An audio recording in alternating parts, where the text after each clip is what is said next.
Chapter 16 of Conquest, Sect 175. Though governments can originally have no other rise than that before mentioned, nor polities be founded on anything but the consent of the people.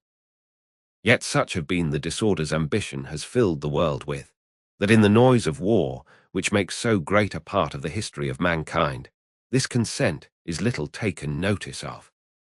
And therefore many have mistaken the force of arms for the consent of the people, and reckon conquest as one of the originals of government. But conquest is as far from setting up any government as demolishing an house is from building a new one in the place. Indeed, it often makes way for a new frame of a commonwealth by destroying the former, but without the consent of the people can never erect a new one. Sect 176. That the aggressor, who puts himself into the state of war with another, and unjustly invades another man's right, can, by such an unjust war, never come to have a right over the conquered, will be easily agreed by all men, who will not think that robbers and pirates have a right of empire over whomsoever they have force enough to master, or that men are bound by promises which unlawful force extorts from them. Should a robber break into my house, and with a dagger at my throat make me seal deeds to convey my estate to him, would this give him any title? Just such a title, by his sword, has an unjust conqueror who forces me into submission. The injury and the crime is equal, whether committed by the wearer of a crown or some petty villain.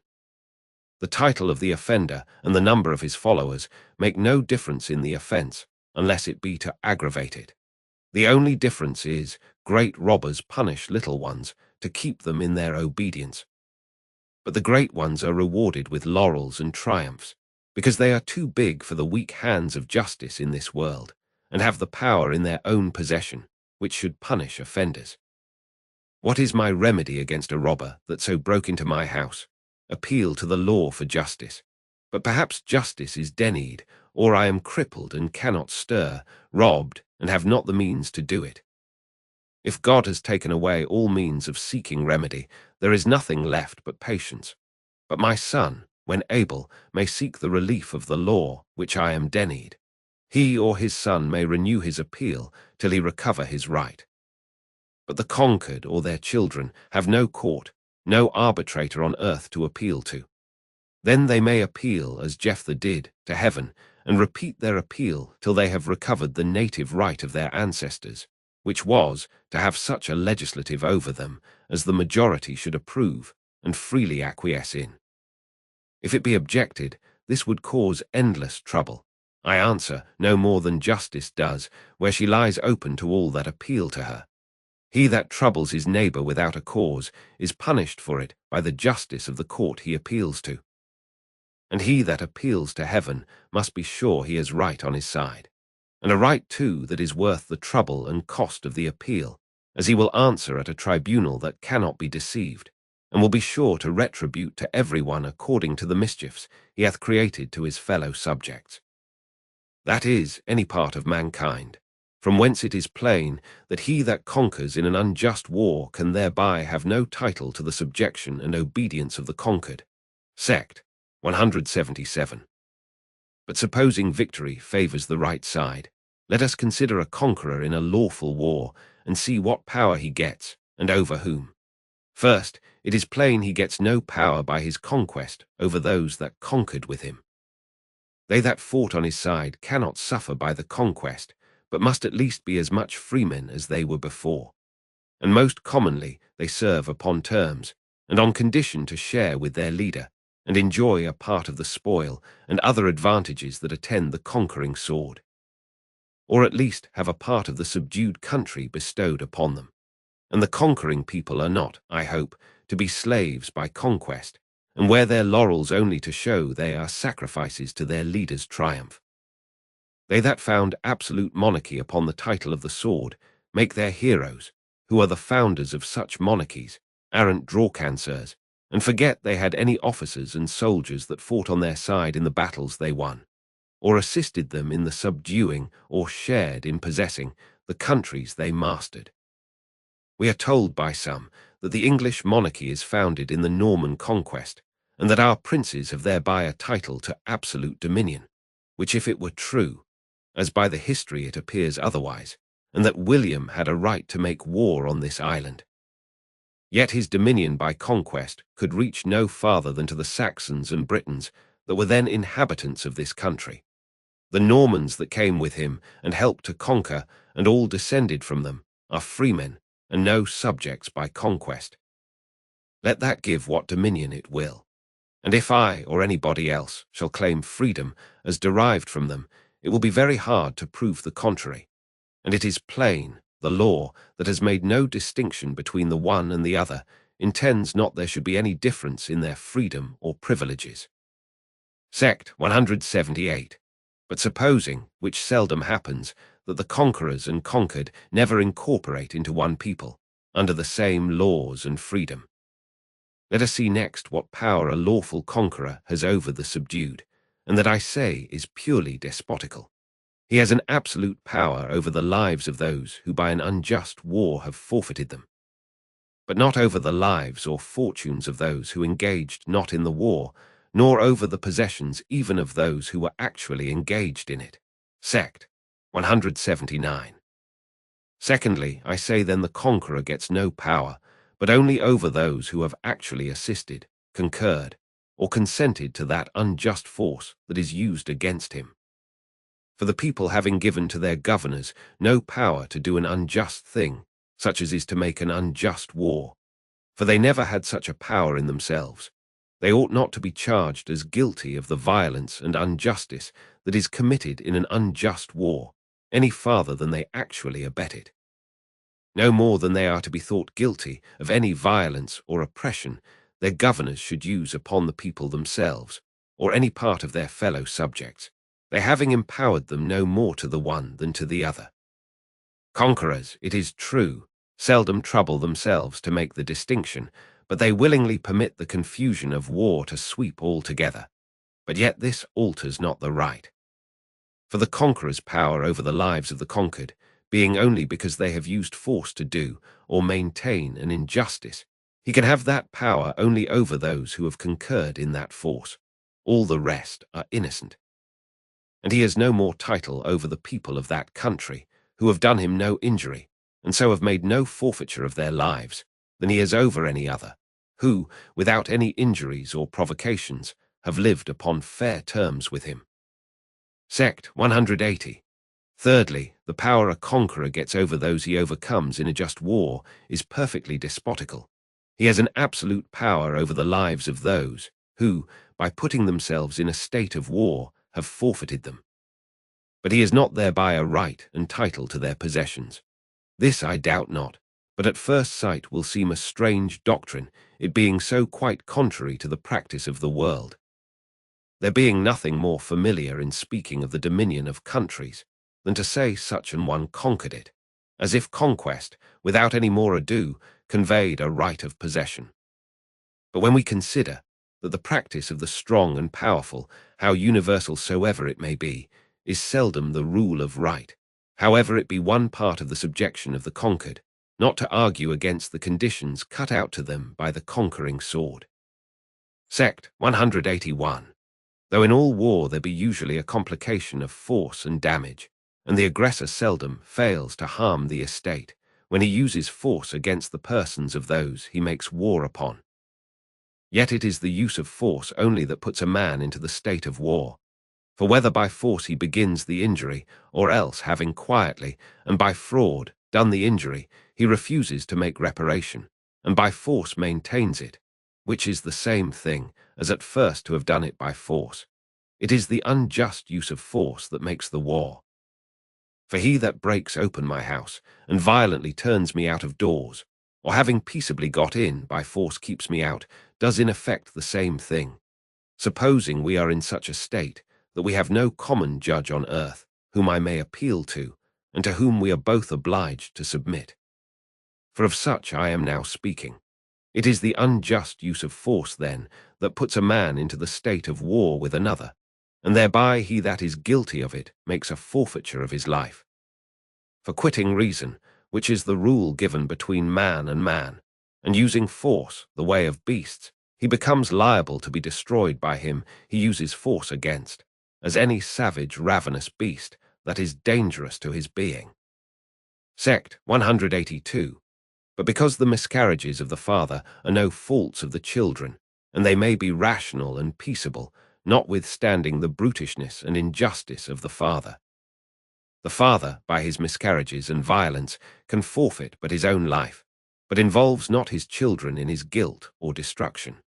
His goods, which nature, that willeth the preservation of all mankind as much as is possible, hath made to belong to the children to keep them from perishing, do still continue to belong to his children. For supposing them not to have joined in the war, either through infancy, absence, or choice, they have done nothing to forfeit them, nor has the conqueror any right to take them away, by the bare title of having subdued him that by force attempted his destruction. Though perhaps he may have some right to them, to repair the damages he has sustained by the war, and the defence of his own right, which how far it reaches to the possessions of the conquered, we shall see by and by. So that he that by conquest has a right over a man's person to destroy him if he pleases, has not thereby a right over his estate to possess and enjoy it. For it is the brutal force the aggressor has used that gives his adversary a right to take away his life, and destroy him if he pleases, as a noxious creature. But it is damage sustained that alone gives him title to another man's goods. For though I may kill a thief that sets on me in the highway, yet I may not, which seems less, take away his money, and let him go. This would be robbery on my side. His force, and the state of war he put himself in, made him forfeit his life, but gave me no title to his goods. The right then of conquest extends only to the lives of those who joined in the war, not to their estates, but only in order to make reparation for the damages received, and the charges of the war, and that too with reservation of the right of the innocent wife and children. Sect 183. Let the conqueror have as much justice on his side as could be supposed. He has no right to seize more than the vanquished could forfeit. His life is at the victor's mercy. And his service and goods he may appropriate to make himself reparation. But he cannot take the goods of his wife and children. They too had a title to the goods he enjoyed, and their shares in the estate he possessed. For example, I in the state of nature, and all commonwealths are in the state of nature one with another, have injured another man, and refusing to give satisfaction, it comes to a state of war, wherein my defending by force what I had gotten unjustly makes me the aggressor. I am conquered, my life, it is true, as forfeit, is at mercy, but not my wife's and children. They made not the war, nor assisted in it. I could not forfeit their lives. They were not mine to forfeit. My wife had a share in my estate. That neither could I forfeit, and my children also, being born of me, had a right to be maintained out of my labor or substance. Here then is the case. The conqueror has a title to reparation for damages received, and the children have a title to their father's estate for their subsistence. For as to the wife's share, whether her own labor or compact gave her a title to it, it is plain her husband could not forfeit what was hers. What must be done in the case? I answer. The fundamental law of nature being that all, as much as may be, should be preserved, it follows that if there be not enough fully to satisfy both, viz., for the conqueror's losses and children's maintenance, he that hath and to spare must remit something of his full satisfaction, and give way to the pressing and preferable title of those who are in danger to perish without it. Sect 184. But supposing the charge and damages of the war are to be made up to the conqueror to the utmost farthing, and that the children of the vanquished, spoiled of all their father's goods, are to be left to starve and perish. Yet the satisfying of what shall, on this score, be due to the conqueror, will scarce give him a title to any country he shall conquer. For the damages of war can scarce amount to the value of any considerable tract of land in any part of the world where all the land is possessed, and none lies waste. And if I have not taken away the conqueror's land, which, being vanquished, it is impossible I should, scarce any other spoil I have done him can amount to the value of mine, supposing it equally cultivated, and of an extent any way coming near what I had overrun of his. The destruction of a year's product or two, for it seldom reaches 4 or 5, is the utmost spoil that usually can be done. For as to money, and such riches and treasure taken away, these are none of nature's goods, they have but a fantastical imaginary value. Nature has put no such upon them.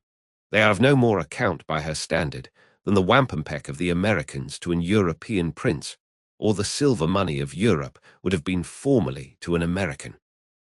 And 5 years' product is not worth the perpetual inheritance of land, where all is possessed, and none remains waste, to be taken up by him that is deceased, which will be easily granted, if one do but take away the imaginary value of money, the disproportion being more than between 5 and 500.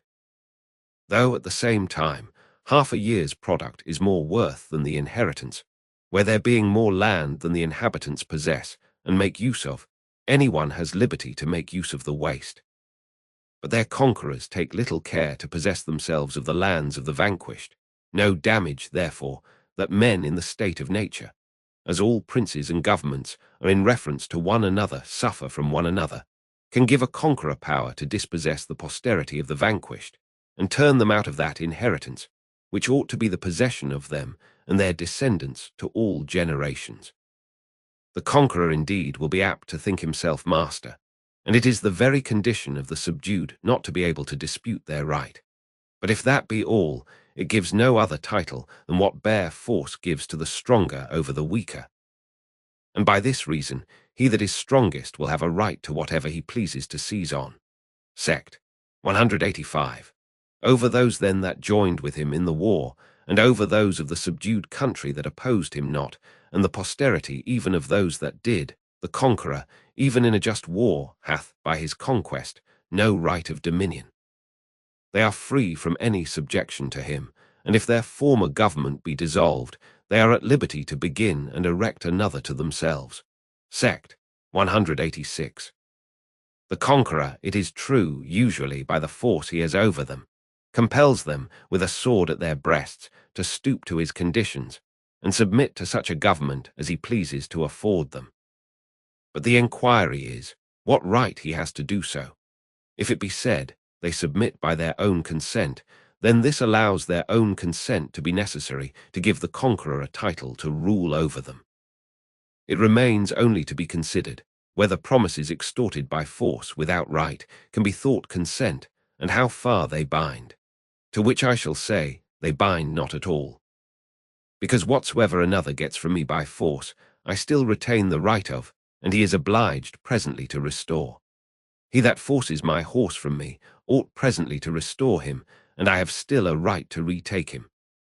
By the same reason, he that forced a promise from me ought presently to restore it, i.e. quit me of the obligation of it, or I may resume it myself, i.e. choose whether I will perform it.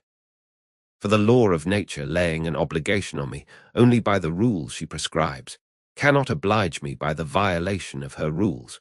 Such is the extorting anything from me by force.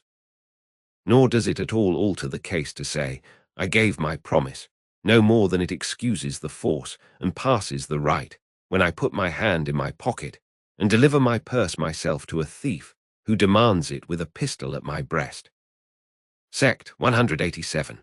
From all which it follows that the government of a conqueror, imposed by force on the subdued, against whom he had no right of war, or who joined not in the war against him, where he had right, has no obligation upon them. Sect. 188. But let us suppose that all the men of that community, being all members of the same body politic, may be taken to have joined in that unjust war wherein they are subdued, and so their lives are at the mercy of the conqueror. Sect. 189. I say this concerns not their children who are in their minority, for since a father hath not, in himself, a power over the life or liberty of his child, no act of his can possibly forfeit it. So that the children, whatever may have happened to the fathers, are freemen, and the absolute power of the conqueror reaches no farther than the persons of the men that were subdued by him, and dies with them. And should he govern them as slaves, subjected to his absolute arbitrary power, he has no such right of dominion over their children.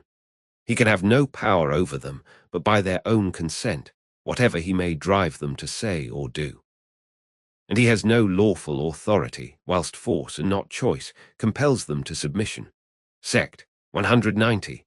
Every man is born with a double right. First, a right of freedom to his person, which no other man has a power over, but the free disposal of it lies in himself. Secondly, a right, before any other man, to inherit with his brethren his father's goods. Sect 191. By the first of these, a man is naturally free from subjection to any government, though he be born in a place under its jurisdiction. But if he disclaim the lawful government of the country he was born in, he must also quit the right that belonged to him by the laws of it, and the possessions there descending to him from his ancestors, if it were a government made by their consent. Sect 192. By the second, the inhabitants of any country, who are descended, and derive a title to their estates from those who are subdued, and had a government forced upon them against their free consents, retain a right to the possession of their ancestors, though they consent not freely to the government, whose hard conditions were by force imposed on the possessors of that country. For the first conqueror, never having had a title to the land of that country, the people who are the descendants of, or claim under those who were forced to submit to the yoke of a government by constraint, have always a right to shake it off, and free themselves from the usurpation or tyranny which the sword hath brought in upon them, till their rulers put them under such a frame of government as they willingly and of choice consent to. Who doubts but the Grecian Christians, descendants of the ancient possessors of that country, may justly cast off the Turkish yoke, which they have so long groaned under, whenever they have an opportunity to do it? For no government can have a right to obedience from a people who have not freely consented to it, which they can never be supposed to do, till either they are put in a full state of liberty to choose their government and governors, or at least till they have such standing laws, to which they have by themselves or their representatives given their free consent, and also till they are allowed their due property, which is so to be proprietors of what they have, that no body can take away any part of it without their own consent, without which men under any government are not in the state of freemen, but are direct slaves under the force of war. Sect 193. But granting that the conqueror in a just war has a right to the estates, as well as power over the persons, of the conquered, which it is plain he hath not, nothing of absolute power will follow from hence, in the continuance of the government, because the descendants of these being all freemen, if he grants them estates and possessions to inhabit his country, without which it would be worth nothing, whatsoever he grants them, they have, so far as it is granted, property in. The nature whereof is, that without a man's own consent it cannot be taken from him. Sect 194. Their persons are free by a native right, and their properties, be they more or less, are their own, and at their own dispose, and not at his. Or else it is no property. Supposing the conqueror gives to one man 1,000 acres, to him and his heirs forever, to another he lets 1,000 acres for his life, under the rent of £50, or £500 per ann. Has not the one of these a right to his 1,000 acres forever, and the other, during his life, paying the said rent? And hath not the tenant for life a property in all that he gets over and above his rent, by his labour and industry during the said term, supposing it be double the rent? Can any one say, the king or conqueror after his grant may by his power of conqueror take away all, or part of the land from the heirs of one, or from the other during his life, he paying the rent? Or can he take away from either the goods or money they have got upon the said land, at his pleasure? If he can, then all free and voluntary contracts cease, and are void in the world. There needs nothing to dissolve them at any time, but power enough, and all the grants and promises of men in power are but mockery and collusion. For can there be anything more ridiculous than to say, I give you and yours this for ever, and that in the surest and most solemn way of conveyance can be devised? And yet it is to be understood that I have right, if I please, to take it away from you again tomorrow. Sect 195. I will not dispute now whether princes are exempt from the laws of their country. But this I am sure, They owe subjection to the laws of God and nature. No body, no power, can exempt them from the obligations of that eternal law. Those are so great and so strong in the case of promises that omnipotency itself can be tied by them.